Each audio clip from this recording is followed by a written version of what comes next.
Halo teman-teman, ketemu lagi dengan saya Tanto Prihartanto di channel Bestari Web TV. Hari ini kita akan muter-muter Bizlink Citra Raya ya.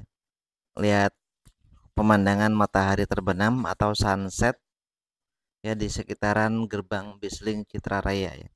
Sekalian kita juga coba penetrasi dari DJI Avata 2 ini ya, jarak jauh, blusukan ya, terbang rendah maupun terbang agak tinggi ya. Kita lihat apa performanya ya. Ini adalah hasil rekaman dari drone, jadi sudah di stabilizing dengan menggunakan rocksteady ya. Jadi kalau misalkan pas agak terbang tinggi agak goyang pas belok berarti artinya itu goncangannya parah ya. Goncangan di Google-nya lebih parah lagi. Oke.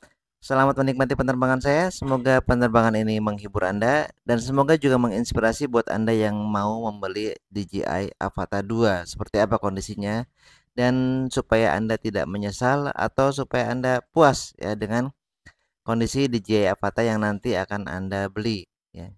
Jadi nikmati video-video terkait DJI Avata 2 yang ada di channel saya ya.